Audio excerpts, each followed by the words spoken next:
ഹുവായുടെ made X2 എന്ന് പറയുന്ന ഒരു കിടിലൻ ഫോൾഡബിൾ സ്മാർട്ട് ഫോൺ ഇന്ന് ഇന്ത്യയിൽ ലോഞ്ച് ചെയ്തിട്ടുണ്ട്. ഞാനിന്ന് വന്നിട്ടുള്ളത് ഹുവൈ മെയ്റ്റ് X2ൻ്റെ വിശേഷങ്ങളുമായിട്ടാണ്. എൻ്റെ ചാനൽ ആദ്യമായിട്ട് കാണുന്നവരാണെങ്കിൽ ചാനൽ ഒന്ന് സബ്സ്ക്രൈബ് ചെയ്യുക, തൊട്ടടുത്തുള്ള ബെല്ലൈക്കൺ ഒന്ന് എനേബിൾ ചെയ്യുക.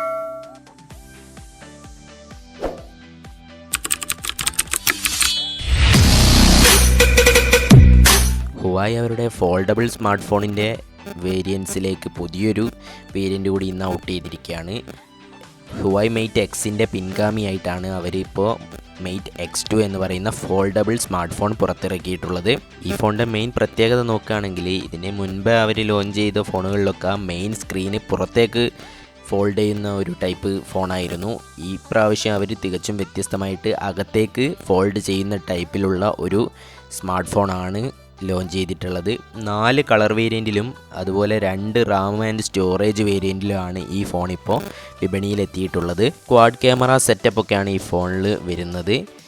പിന്നെ സിംഗിൾ സെൽഫി ക്യാമറയും വരുന്നുണ്ട്. 4 colours bright black, ice crystal dust, white glance എന്ന് പറയുന്ന 4 കളറിലാണ് ഈ ഫോൺ ഇപ്പോൾ അവൈലബിൾ ആകുന്നത്.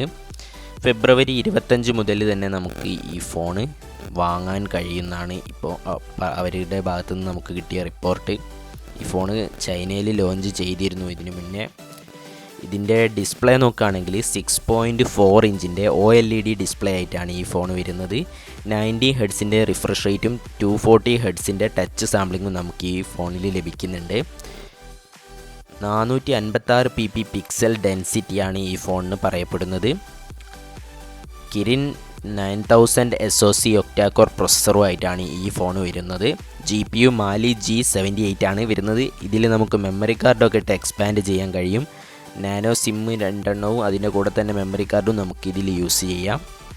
ആൻഡ്രോയിഡ് 10 ബേസ് ചെയ്തിട്ടുള്ള MIUI 11.0 എന്ന് പറയുന്ന സോഫ്റ്റ്വെയറുമായിട്ടാണ് ഈ ഫോൺ ഇപ്പോൾ വരുന്നത്. ഈ ഫോണിൻ്റെ ക്യാമറ വിഭാഗത്തിലേക്ക് നോക്കുകയാണെങ്കിൽ 50 മെഗാ പിക്സലിൻ്റെ f1.9 അപ്പേർച്ചറിലുള്ള മെയിൻ ക്യാമറയും 16 മെഗാ പിക്സലിൻ്റെ f2.2 അപ്പേർച്ചറിലുള്ള അൾട്രാ വൈഡ് ആംഗിൾ ക്യാമറയും 12 മെഗാ പിക്സലിൻ്റെ f2.4 അപ്പേർച്ചറിലുള്ള ടെലിഫോട്ടോ ലെൻസും 8 മെഗാ പിക്സലിൻ്റെ f4.4 അപ്പേർച്ചറിലുള്ള സൂപ്പർ സൂം ലെൻസും ഒക്കെ ആയിട്ടാണ് ഈ ഫോണിലെ ക്വാഡ് ക്യാമറ വരുന്നത്. സെൽഫി ക്യാമറ സിംഗിൾ സെൽഫി ക്യാമറയാണ്. 16 മെഗാ പിക്സലിൻ്റെ f2.2 അപ്പേർച്ചറിലുള്ള പഞ്ച് ഹോൾ ലൈക്ക് ക്യാമറ സെറ്റപ്പാണ് വരുന്നത്. ഇതൊരു ഗുളികാകൃതിയിലൊക്കെയാണ് വരുന്നത്. പക്ഷേ ഈ ഫോണിൽ ഇവർ പറയുന്നത് എന്താണെന്ന് വെച്ചാൽ ഇതൊരു ഡ്യുവൽ സെൽഫി ക്യാമറൻ്റെ എഫക്റ്റ് നമുക്ക് ഈ സിംഗിൾ ക്യാമറയിൽ ലഭിക്കുമെന്നാണ് പറയുന്നത്. 4500 mAh ബാറ്ററിയും 55 വാട്ടിൻ്റെ ഫാസ്റ്റ് ചാർജറും നമുക്ക് ഈ ഫോണിൽ ലഭിക്കുന്നുണ്ട്. Type C പോർട്ടുമായിട്ട് തന്നെയാണ് ഈ ഫോൺ വരുന്നത്. ഈ ഫോണിൽ 5G സപ്പോർട്ട് നമുക്ക് ലഭിക്കുന്നുണ്ട്. Finger print sensor side mounted ആയിട്ടാണ് വരുന്നത്. ഓവറോൾ നോക്കുകയാണെങ്കിൽ ഒരു സ്മാർട്ട് ഫോണുകളുടെ ഒരു രാജാവ് എന്ന് തന്നെ നമുക്ക് ഈ ഫോണിനെ പറയാൻ കഴിയും.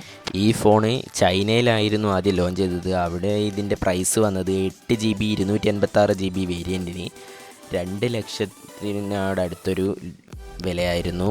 ബേസ് വേരിയൻറ്റിന് വില വന്നത്. 8GB 512GB വേരിയൻറ്റിന് 2,12,000 രൂപയാണ് വില വരുന്നത്.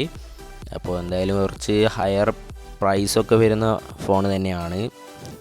ഇതൊരു ഫ്ലാഗ്ഷിപ്പ് ലെവലിലേക്ക് വരുന്ന പ്രൊസസ്സർ കാര്യങ്ങളൊക്കെയാണ് ഈ ഫോണിൽ കൊടുത്തിട്ടുള്ളത്. അപ്പോൾ ഈ ഫോണിനെ പറ്റി നിങ്ങളുടെ അഭിപ്രായം എന്താണെന്ന് വെച്ചാൽ വീഡിയോക്ക് താഴെ കമൻറ്റ് ചെയ്യാൻ ശ്രമിക്കുക. എൻ്റെ വീഡിയോ ഇഷ്ടപ്പെട്ടാൽ ലൈക്ക് ചെയ്യുക, ഫ്രണ്ട്സിനൊക്കെ ഷെയർ ചെയ്ത് കൊടുക്കുക. എൻ്റെ ചാനൽ ഇതുവരെ സബ്സ്ക്രൈബ് ചെയ്തിട്ടില്ലെങ്കിൽ സബ്സ്ക്രൈബ് ചെയ്യുക, തൊട്ടടുത്തുള്ള ബെല്ലൈക്കൺ ഒന്ന് എനേബിൾ ചെയ്യുക.